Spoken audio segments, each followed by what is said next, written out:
Watermelon नहीं समझता है? इस पर हम लोग रहते हैं सियाल पर, और इस पे मछली वगैरह, शार्क वगैरह मछली। ये क्या होता है? मग होता है। नहीं समझा? मग। इसका हैंडल हटा दीजिएगा तो ये जग हो जाएगा। ये हो गया जग, ये हो गया मग, ये हो गया आपका जगमग जगमग जगमग जगमग। इसका है कर ले, नहीं बदलते लोग, पढ़ ले, खा ले। उसी तरह आदमी कहता है काम कर ले, तो क्या होता है? कर ले। क से कोनोराड, र से रेपेटी, ले से लेहमैन। हिंदी में अगर हम बोलेंगे मोहो असंबद्धता रेखा तो लगेगा हाँ कोई नॉर्मल विद्यार्थी है, लेकिन अगर इंग्लिश में बोलेंगे मोहो डिसकंटिन्यूटी लाइन, लोग अरे साला नासा से आया है, नासा से। एक्चुअली बोलता है, एक्चुअली ऐसा हो गया था, एक्चुअली सोच रहा है एक्चुअली। इस फिगर को देखेंगे तो आपका दिमाग यही काम करेगा कि अगर मेंटल से भूकंप आ रहा है तो ऐसे जाएगा ध्यान से। आपका इस फिगर में दिमाग काम ही नहीं करता है कि मेंटल से जब तरंगे निकलती हैं तो दोनों डायरेक्शन में निकलती हैं। एडवर्ड स्वेस नामक एक वैज्ञानिक आए थे। एडवर्ड स्वेस ने क्या बोला था ये पृथ्वी की संरचना के बारे में? सबसे पहले अध्ययन उन्होंने सोचा कि पृथ्वी का किया जाए, तो पृथ्वी की शेप वगैरह के बारे में चर्चा करेंगे। ये जियोड शेप का होता है पृथ्वी कैसा होता है भैया? जियोड शेप का होता है। तो ये जो पृथ्वी थी, तो इन्होंने इसका अध्ययन करने के लिए सोचा कि इसका कैसे शेप बनाया जाए। तो आप देखे होंगे तरबूजा, वाटरमेलन, सीबीएसई वाला तरबूजा देखा है वाटरमेलन। तो वाटरमेलन तरबूजा खरीदने जाइएगा ना, तो उसको पका है या नहीं कैसे दिखाता है? काट के नहीं दिखाता है। कैसे दिखाता है? तरबूजा कभी काट के दिखाया? आधा आधा करके नहीं दिखाता है ये तरबूजा मीठा है या नहीं है, वैसे नहीं दिखाता है। वो चिप्पी काट के दिखाता है। चिप्पी समझते हैं? वाटरमेलन नहीं समझता है? देखिए इस तरह से तरबूजा दिखाता है, कहता है देखिए ऐसे काट लेता है, कहता है देखिए पूरा का पूरा लाल है तरबूजा, ऐसे दिखाता है ना, उसको चिप्पी बोलते हैं हम लोग कहते हैं चिप्पी काट के दिखा रहा है। तो वैसे तरबूजा दिखाता है, और इससे हमें पता चल जाता है कि तरबूजा यानी वाटरमेलन मीठा है या नहीं है, कैसा है कैसा नहीं है। तरबूजा समझ में आ गया कि नहीं आ गया? आगे देखते हैं हम लोग, चलिए। इसी तरह से एडवर्ड स्वेस नामक विद्वान ने पृथ्वी का एक चिप्पी काट लिया। रियल में काटा नहीं, उन्होंने बताया कि ऐसे ही पृथ्वी है। तो उन्होंने एक चिप्पी लिया इस शेप में, इसी चिप्पी को हम बड़ा कर देते हैं, और उन्होंने कहा कि पृथ्वी की 3 परत है, सबसे बाहर और बीच में ये परत। इन्होंने बताया कि बाहर वाली जो परत है इसमें सिलिकॉन और एल्युमिनियम की अधिकता है, इसलिए इसे सियाल कहा गया। सियाल मतलब सी से क्या हो गया? सिलिकॉन, और एल से हो गया एल से हो गया एल्यूमिनियम। तो इन्होंने कहा इस परत में सिलिकॉन और एल्युमिनियम की अधिकता है, ये वाली परत में, इसलिए इन्होंने इसका नाम रख दिया सियाल रख दिया। अब आपको एक चीज पता होगा बाबू, सिलिकॉन यानी बालू होता है। सिलिकॉन यानी क्या होता है? बालू। और एल्युमिनियम भी हल्का होता है। जितने हल्के चीज होते हैं उनका घनत्व तो बहुत कम होता है। तो इन्होंने इसका घनत्व बताया था 2.5। इनका घनत्व क्या बताया था? 2.5 बताया था। इसका घनत्व तो कम था। घनत्व मतलब समझते ना कितना घना है? घनत्व जो होता है ग्राम पर सेंटीमीटर क्यूब में निकाला जाता है, ग्राम पर सेंटीमीटर क्यूब में। यानी एक क्यूब का अगर आप लीजिएगा ना, जैसे देखिए ये जो ढक्कन है ये 1 सेंटीमीटर क्यूब का है, यानी 1 सेंटीमीटर लंबा ऊंचा कोना है। इसमें अगर हम किसी चीज को भरेंगे तो उसका वजन ही क्या कहलाता है? घनत्व कहलाता है। यानी अगर इस परत से हम मिट्टी निकाल के इस ढक्कन में भर दे 1 ग्राम पर सेंटीमीटर, तौलेंगे तो कितना आएगा? 2.5 ग्राम आएगा। तो 2.5 ग्राम पर सेंटीमीटर क्यूब इसका घनत्व उन्होंने निकाला था। किन्होंने निकाला भैया? एडवर्ड स्वेस ने। देखो ये सियाल, और इन्होंने क्या कहा? सीमा कहा। इसके बाद इन्होंने सियाल की एक और विशेषता कही थी। इन्होंने कहा था कि सियाल जो है वो चीज अम्लीय होता है। उसे क्या कहते हैं? इन्होंने अम्लीय बताया था। क्या बताया था? अम्ल होता है, ये एसिड की तरह होता है। यहाँ पर किसकी तरह होगा भैया? एसिड बताया था कि इसका जो स्वभाव होता है एसिड होता है। यानी अगर आप इसे चखेंगे तो ये हल्का खट्टा लगेगा, मिट्टी उठा के देखेंगे चाटेंगे तो हल्का सा खट्टा लगेगा। इन्होंने इस चीज को बताया था। दूसरा इन्होंने क्या बताया? दूसरा इन्होंने कहा कि इसके नीचे सिलिकॉन और मैग्नीशियम की अधिकता है, तो सीमा नाम दे दिया उसका। उसका नाम क्या दिया? सीमा। सी से क्या हो गया? सिलिकॉन। एम से क्या हो गया? मैग्नीशियम। तो सिलिकॉन और मैग्नीशियम की अधिकता बता दी इस वाले में। और इसको कहा कि भैया इसका घनत्व तो थोड़ा सा ज्यादा है, ये ज्यादा घना है, ये 4 ग्राम पर सेंटीमीटर क्यूब का है। और ये जो है ना, ये अम्लीय न हो के ये क्षारीय है। अम्लीय न हो के ये क्या है? क्षारीय है। ये बात किसने बोला था? किसने बोला भैया? एडवर्ड स्वेस ने। एडवर्ड स्वेस नामक वैज्ञानिक थे, स्वेस, उन्होंने बोल दिया था, स्वेस। उसके बाद इन्होंने कहा कि जो पृथ्वी की सबसे निचली परत है ना, उसमें निकल की अधिकता है। निकल मतलब निकल और लोहा की अधिकता है। Ni से निकल, Fe से लोहा, तो निकल की अधिकता है, निकल और फेरस की अधिकता, इसलिए इन्होंने इसका नाम रख दिया नीफे। और कहा है कि इसका घनत्व तो सबसे ज्यादा है 11 ग्राम पर सेंटीमीटर क्यूब। तो सबसे ज्यादा घनत्व तो इन्होंने किस चीज का बताया था? इन्होंने सबसे ज्यादा घनत्व तो बताया था नीफे का। और सीमा का कितना बताया था? 4। और उसका कितना बताया था? 2.5। ये कितना बताया था? 2.5। समझ में आया कि नहीं आ गया? इन्होंने तीनों परत की अलग अलग बात बताई थी और इसको इन्होंने कहा था कि भैया ये लिक्विड फॉर्म में है, द्रव है। किस फॉर्म में? लिक्विड फॉर्म में है, द्रव में। आगे बढ़े, इसकी ऊंचाई भी इन्होंने बताया था कि यहाँ जहाँ महाद्वीप है वहाँ पे ये 300 किलोमीटर मोटा है, जहाँ महाद्वीप नहीं है, जहाँ सागर है वहाँ पतला है। जैसे इसी के ऊपर ना समुंदर है, मान लीजिए ये कोई समुंदर है, ये कोई समुंदर है, तो इसमें पानी भरा होगा। समुंदर पूरा पृथ्वी की जमीन तक नहीं रहता है, कल ही बताए थे आपको समुंदर। ये समुंदर है, तो जहां सागर है वहां इसकी गहराई कम है, और जहां जमीन है वहां जहां गहराई ज्यादा है, मोटाई इसकी ज्यादा है। तो जितने भी चीजें हैं, चाहे वो समुंदर है या कुछ भी है, वो सारे के सारे चीजें कहाँ तक सीमित है कि वो सियाल तक ही सीमित है। इस पर हम लोग रहते हैं, सियाल पर, और इस पे मछली वगैरह, शार्क वगैरह मछली इसमें रहती हैं। सियाल जो है वो 2.5 ग्राम है इसका घनत्व, और इसे उन्होंने कहा अम्लीय है। इसके नीचे सीमा है, इसका घनत्व 4 है। इसको उन्होंने क्षार कहा था। उसके नीचे नीफे है जिसका घनत्व 11 था, इसके उन्होंने बताया था द्रव बताया था। ये सही नहीं था, लेकिन इसकी कुछ बातें सही थी। अब कुछ लड़का कहता है कि सर इसकी मोटाई कितनी थी, तो भैया इसकी मोटाई 300 से लेकर 500 किलोमीटर थी। किसी भी एग्जाम में मोटाई नहीं पूछेगा। रीजन क्या है कि ये प्लान फेल कर गया था। जो पूछता है वही चीज हम बता रहे हैं आपको। तो बताइए पृथ्वी की कुल कितनी परतें थी? पृथ्वी की कुल परतों की संख्या 3। हम किस पे रहते हैं? सियाल पर रहते हैं। सियाल का घनत्व तो सबसे कम था। बीच वाली परत का नाम था सीमा, क्या इसमें सिलिकॉन और मैग्नीशियम की अधिकता थी। और सबसे नीचे वाले का नाम था नीफे। अब अगर आपसे हम कहते कि इस सबका घनत्व तो निकालिए, तो हम आपसे कहते हैं पृथ्वी का घनत्व तो बताइए, पृथ्वी का घनत्व। तो आपसे अगर हम पृथ्वी का घनत्व पूछ देंगे तो आप बताएंगे पृथ्वी का घनत्व कितना होगा? तो पृथ्वी का घनत्व निकालने के लिए इन तीनों को जोड़ के 3 से भाग दे दीजिए, एवरेज निकलेगा। परतों का घनत्व बता 2.5 + 4 + 11 जोड़ दीजिए। 3 परत है तो 3 से भाग दे दीजिए, कितना आ जाएगा? लगभग 17.5 आएगा ऊपर वाला, बटा 3 भाग देंगे तो लगभग 5.5 ग्राम पर सेंटीमीटर क्यूब आएगा। पृथ्वी का घनत्व को सबसे पहले किसने निकाला था? एडवर्ड स्वेस ने निकाला था, और एकदम एक्यूरेट निकाला था। 5.5 ग्राम है, लगभग में देखिए 5.5 आएगा, एवरेज लगभग में लगभग 5.5। अब एक्यूरेट 5.5 नहीं, 5.7 के आसपास आएगा। तो उतना तो आप समझते हैं, 5.5 ग्राम आएगा, किसी को कोई दिक्कत नहीं। वैज्ञानिकों ने आगे चल के इस नियम को काट दिया और इसको गलत नहीं कहा, कहा कि स्वेस बिल्कुल सही है, लेकिन थोड़ा बहुत इसमें सुधार की जरूरत है। सुधार क्या क्या किया उन्होंने? तो आधुनिक ढंग से इसको शुरुआत किया।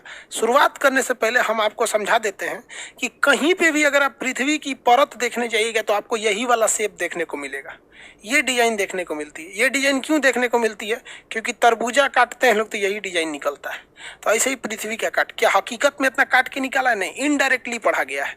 लिक्विड है, क्या है, कैसे है, ये सारी चीजें इनडायरेक्टली पढ़ी गई है। वाटर कहाँ से निकलता है? सब कुछ, पानी सब इसमें से रहता है। पानी कहाँ रहता है? सब सियाल में रहता है। पानी सियाल में, खेती सियाल में, हमारी जरूरत की सभी चीजें सियाल में रहती है। ज्वालामुखी वगैरह चीज सीमा में रहता है, और नीफे से कोई मतलब नहीं। नीफे अंदर है, वहां पे नीफे में क्या है? लोहा। इसी वजह से चुंबकत्व है। पृथ्वी क्या एक चुंबक है, मेन चुंबकत्व का काम कहाँ करता है? नीफे करता है। चुंबकत्व का काम नीफे करेगा, ज्वालामुखी का काम सियाल करता है, और हम लोग के लिए ये क्या काम करता है? अभी धीरे धीरे समझिएगा कि पानी नीचे है तो हम फंस क्यों नहीं जाते हैं, समझते हैं हम लोग, आगे चल के धीरे धीरे समझेंगे, एक ही बार में नहीं। अब आधुनिक विचारधारा क्या कहती है? आधुनिक विचारधारा एडवर्ड के ही नियम में थोड़ा सा चेंजिंग लाती है, और वो कहती है कि पृथ्वी की 3 परतें हैं। तो एडवर्ड ने भी 3 परत कहा था। तो आधुनिक विचारधारा कई वैज्ञानिकों ने मिलकर दिया, इसलिए अलग से किसी एक वैज्ञानिक का नाम नहीं पढ़ना हमें। इन्होंने 3 नियम दिया था। इन्होंने इसको कहा भैया ये क्रस्ट है। क्या है? क्रस्ट है। इसे कहा मेंटल है और इसे कहा कोर है।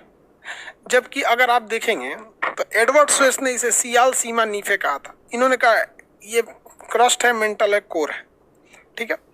उसके बाद स्वेस ने गलती क्या किया था? स्वेस ने ये गलती किया था कि जहां सियाल और सीमा अलग हो रहे थे, सियाल और सीमा अलग हो रहे थे, तो ये अलग होने वाली जो रेखा थी, इस रेखा का उसने कोई नाम नहीं दिया था। और जहां सीमा और नीफे अलग हो रहे थे, इस रेखा का उसने नाम नहीं दिया था। थोड़ी सी गलती थी, तो उसी में थोड़ा सा मॉडिफिकेशन किया गया। इसको नाम दे दिया गया मोहो, मोहो। इसको दे दिया गया गुटेनबर्ग, गुटेनबर्ग। अब आप ध्यान दीजिएगा, मोहो डिसकंटिन्यूटी लाइन, यानी मोहो एक ऐसी रेखा है जो इन दोनों को अलग करती है, इसलिए इसका नाम हो गया डिसकंटिन्यूटी लाइन।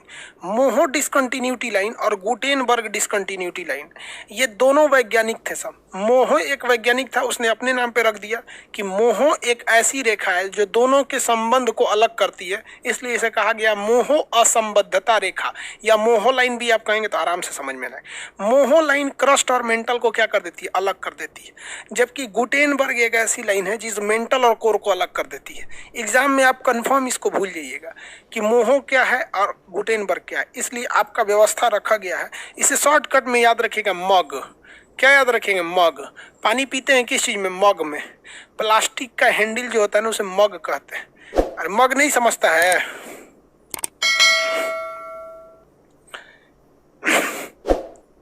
ये क्या होता है? मग होता है, नहीं समझा?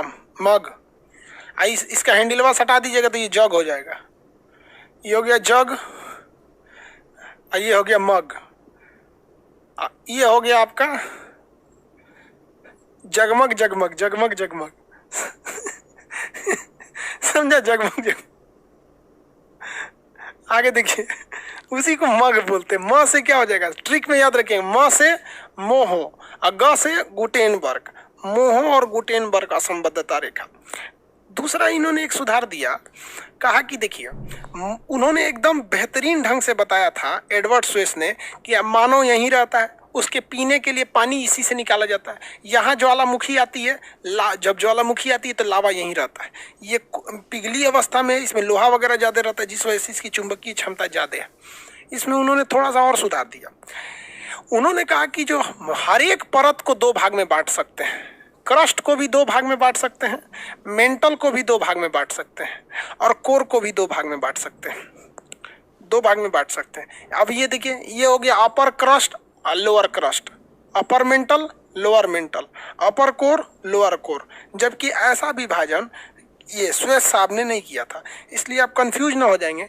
तो मेन परत को हम चौड़ा कर दे रहे हैं, जो मुख्य परत है उसे हम चौड़ा कर दे रहे हैं। ये मुख्य परत है, इसे हम चौड़ा कर दिए, और इसी परत को यानी क्रस्ट को ही दो भाग में बांटने वाले को हम पतला कर दे रहे हैं। अब आपको समझ में आ रहा है? अब यहाँ पर ये दो भागों में इन्होंने बांट दिया इसको, अपर क्रस्ट और लोअर क्रस्ट। अब आप अगर याद करेंगे स्वेस को, तो स्वेस ने कहा था कि पूरा का पूरा क्रस्ट जो होता है वो एसिड होता है, अब पूरा का पूरा मेंटल जो होता है वो बेस होता है। जबकि इन लोगों ने कहा कि ऐसा नहीं है, केवल ऊपरी क्रस्ट जो होता है वो एसिड होता है और निचला क्रस्ट जो होता है बेस होता है। मेंटल जो होता है वो मैग्मा की तरह होता है, ज्वालामुखी निकला होता है। जबकि अगर आप इससे पहले वाला देखेंगे एडवर्ड स्वेस का, तो एडवर्ड स्वेस ने क्या कहा था कि पूरा का पूरा सियाल यानी क्रस्ट एसिड होता है और पूरा का पूरा सीमा यानी मेंटल बेस होता है। जबकि अभी की परिभाषा के हिसाब से क्रस्ट का ही ऊपरा भाग एसिड होता है और निचला भाग क्या होता है? बेस होता है। ये मेन अंतर समझ में आएगा। ज्वालामुखी स्वेस ने भी बताया कि मेंटल से निकलता है, और आधुनिक वालों ने भी बोला ज्वालामुखी से जो मैग्मा लावा निकलता है, दोनों तो ज्वालामुखी के हिस्सा है, वो मेंटल से निकलता है। दोनों ने बताया कि ये तरल अवस्था है, इसमें लोहा और निकल ज़्यादा पाया जाता है। इसका घनत्व तो स्वेस ने ही निकाल के भेजा था, सही था। अब एक बात बता भाई, जब हम लोगों ने मुख्य परतों को बांट दिया तो इसको भी बांटेंगे कि नहीं? नहीं तो एडवर्ड स्वेस की तरह ये भी गलत हो जाएगा। तो जो रेखा क्रस्ट को बांटती है दो भाग में, उसे हम लोग कहते हैं कोनोराड असंबद्धता रेखा। कोनोराड डिसकंटिन्यूटी लाइन, वैज्ञानिक का नाम था कोनोराड। उसी तरह जिसने मेंटल को दो भाग में बांटा,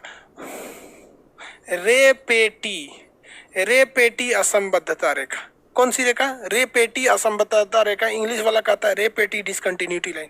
वैज्ञानिक का नाम था रेपेटी।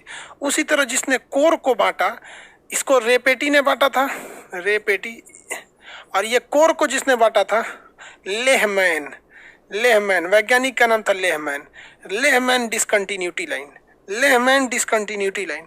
इसका भी कुछ ट्रिक है, इसका है कर ले, नहीं बदलते लोग, पढ़ ले, खा ले। उसी तरह आदमी कहता है काम कर ले, तो क्या होता है? कर ले।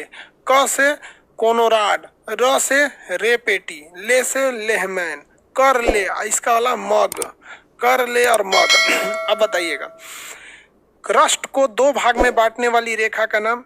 तो क्रस्ट सबसे पहला है कर ले। क्रस्ट को दो भाग में बांटेगा कोनोराड डिसकंटिन्यूटी लाइन। अपर क्रस्ट और लोअर क्रस्ट। अपर क्रस्ट एसिड होता है, लोअर क्रस्ट बेस होता है। अब मेंटल की बात करते हैं। मेंटल को दो भाग में बांटता है, कौन सा? तो क र ले, र से आएगा, र से रेपेटी डिसकंटिन्यूटी लाइन या रेपेटी असंबद्धता रेखा। शॉर्टकट में बोलिए रेपेटी। रेपेटी अपर मेंटल, लोअर मेंटल। उसी तरह कोर को दो भाग में, लेहमैन, अपर कोर, लोअर कोर। समझ में आ गया कि नहीं आ गया? लेकिन एग्जाम में क्वेश्चन एक बार पीसीएस के एग्जाम में खखोर के पूछ दिया था। कैसे पूछ दिया था? खखोर के एकदम पूछा था। खखोर का मतलब एकदम डीप से पूछ दिया। कह रहा था कि कौन सी रेखा लोअर क्रस्ट और अपर मेंटल को अलग करती है। ध्यान दीजिए ना क्या पूछ रहा है। लोअर क्रस्ट यानी ये वाला, लोअर क्रस्ट और अपर मेंटल को अलग करती है। बता दीजिए, लोअर क्रस्ट और अपर मेंटल को अलग करेगी। मोहो, वेरी गुड, मोहो रेखा, मोहो डिसकंटिन्यूटी लाइन। सीबीएसई वाला ना कुछ कुछ बात बड़ी जबरदस्त बोलता है। देखिए ना, हिंदी में अगर हम बोलेंगे मोहो असंबद्धता रेखा तो लगेगा हाँ कोई नॉर्मल विद्यार्थी है, लेकिन अगर इंग्लिश में बोलेंगे मोहो डिसकंटिन्यूटी लाइन तो लोगों को अरे साला नासा से आया है, नासा से।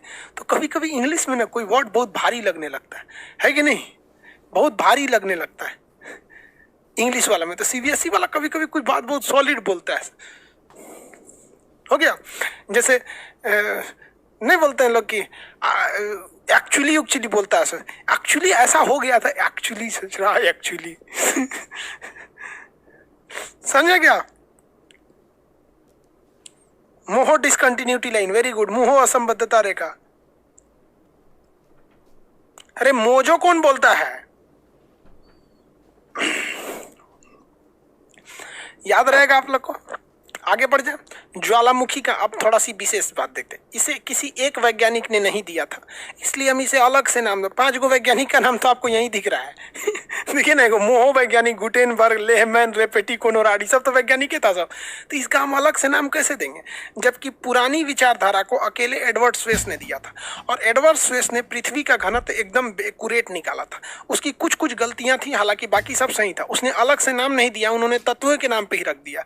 थोड़ा सा गलती ये किया था, उन्होंने क्रस्ट को पूरा बोल दिया था एसिड और पूरा इसको बोल दिया था बेस, जबकि क्रस्ट का ही 2 भाग है, एसिड और बेस। अब ध्यान दीजिए, जो मेंटल होता है, मेंटल ये अर्ध तरल होता है। अर्ध तरल चीज को हम प्लाज्मा कहते हैं, और आप तो बेहतरीन ढंग से पता है आपको प्लाज्मा क्या होता है। मैग्मा जो धधकता हुआ निकलता है किस अवस्था में रहता है? प्लाज्मा अवस्था में रहता है। किस अवस्था में रहेगा? प्लाज्मा अवस्था में। तो ये प्लाज्मा अवस्था में रहता है, ये अर्ध तरल होता है। ये प्लास्टिक की तरह लिबिर लिबिर होता है, नहीं समझते? प्लास्टिक की तरह कैसा? देखिए ये क्या है? प्लास्टिक की तरह। इसको दबाइएगा तो दब भी जाएगा। ये पूरी तरह से सॉलिड नहीं है, उसी तरह से ये भी है, पूरी तरह से सॉलिड नहीं है, प्लाज्मा टाइप का है। समझ में आ रहा है कि नहीं आ रहा है? तो वैसे ही ये भी है। तो ये एसएससी में क्वेश्चन पूछा था कि मेंटल किसकी तरह होता है? ऑप्शन बी पे लिखा था प्लास्टिक की तरह। हाँ, तब चिमकीली प्लास्टिक पॉलीथीन उसकी तरह होता है, अर्ध तरल होता है, प्लाज्मा होता है, यहीं से मैग्मा निकलता है ज्वालामुखी की तरह। और ये तो मेंटल होता है। ये क्या होता है? मेंटल। इस मेंटल को हम गुरुत्वीय मंडल कहते हैं, क्योंकि इसमें लोहा की अधिकता होती है। लोहा और निकल की अधिकता है। किसकी अधिकता है? लोहा और निकल। इसको एडवर्ड स्वेस ने क्या कहा था? नी पे। इसलिए इसे गुरुत्वीय मंडल कहते हैं, क्योंकि इसके अंदर चुंबकीय क्षमता ज्यादा है और ये गुरुत्वाकर्षण बहुत तेज लगाती है। इसलिए हम लोग इसे क्या कहते हैं? गुरुत्वीय मंडल के नाम से जानते हैं। गुरुत्वीय मंडल के नाम से इसको क्या किया जाता है? जाना जाता है। समझ में आ रहा है कि नहीं आ रहा? आगे बढ़ जाए बाबू। देखिए, अब अगला भाग समझते हैं लोग। कोर में, कोर को किसने खोजा था भैया? इसमें कोर का एरिया में घनत्व तो गुरुत्वाकर्षण ज्यादा होता है इस सब मंडल का। इसको क्या कहेंगे भैया? घनत्व तो इसका सबसे ज्यादा, ये तो बता ही दिए थे, घनत्व तो सबसे ज्यादा किसका होता है, देखिए ना, घनत्व तो सबसे ज्यादा किसका होता है, यहाँ पे होता है इसमें। इसे गुरुत्वीय मंडल कहते हैं। इसे कहते हैं निम्न गति का मंडल। निम्न गति का मंडल क्या क्यों कहते हैं, समझिए ध्यान से। ये बीच वाली परत ज्वालामुखी को ले आ देती है, लेकिन जब भूकंप यहीं से चालू होता है, ज्वालामुखी भी चालू हो गया, भूकंप भी चालू हो गया, लेकिन यहाँ भूकंप की स्पीड धीरे रहती है, यहाँ तेज हो जाता है। तो ये जो होती है ज्वालामुखी को भी जन्म देती है, भूकंप को भी जन्म देती है, लेकिन भूकंपीय तरंगों की गति को घटा देती है, इसलिए इसे निम्न गति का मंडल कहते हैं। कौन सा मंडल? निम्न गति का मंडल। आगे बढ़े, यहाँ देखते हैं हम लोग। यहाँ एक्यूरेट डिजाइनिंग बनाते हैं। देखिए जो परत है, ये बाहर वाली परत, इसे कहते हैं हम लोग को क्रस्ट। क्रस्ट बहुत ही पतला है, क्रस्ट बहुत ही पतला है। और उसके बाद नीचे वाले को हम लोग कहते हैं कोर। कोर सेकंड नंबर पे पतला है, कोर जो है वो सेकंड नंबर पर पतला है। सबसे भयानक जो मोटा है वो है आपका मेंटल। तो कहेगा पृथ्वी के सारे आयतन में, टोटल वॉल्यूम में सबसे मोटी परत कौन सी है? तो भैया सबसे मोटी परत जो है वो मेंटल की है। सबसे मोटी परत किसकी है? मेंटल की है। समझ गया? देखिए सबसे मोटी परत किसकी है? मेंटल की है।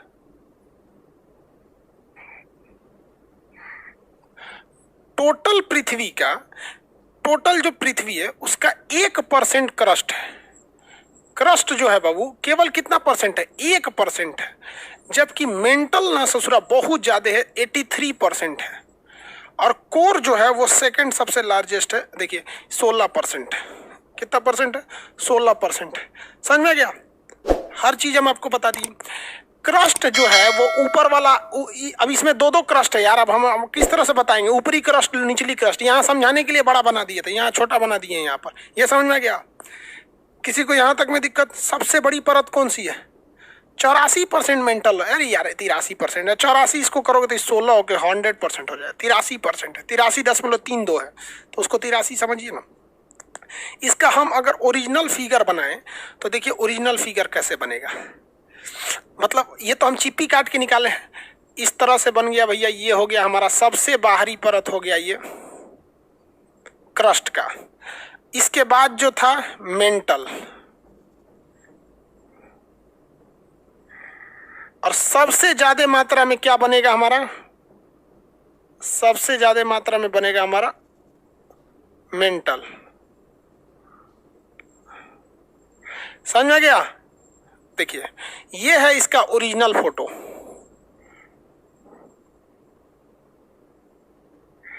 सबसे ज्यादा इसमें क्या दिख रहा है? व्हाइट वाला पोर्शन दिख रहा है। सबसे ज्यादा कौन सा पोर्शन दिख रहा है? व्हाइट वाला पोर्शन। और सबसे कम कौन सा पोर्शन है? ब्लैक वाला।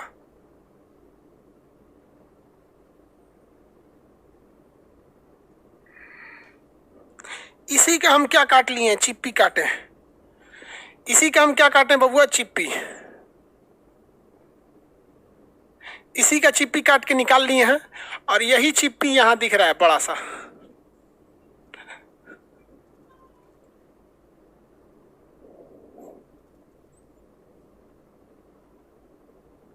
किसी को कोई दिक्कत? इसी चीज को हम यहां दिखा दिए, सेम इस चीज को। अब ये हम आपको बताते तो समझ में नहीं आता। अब आप कहेंगे कि देखिए भूकंप समझिए कैसे आता है।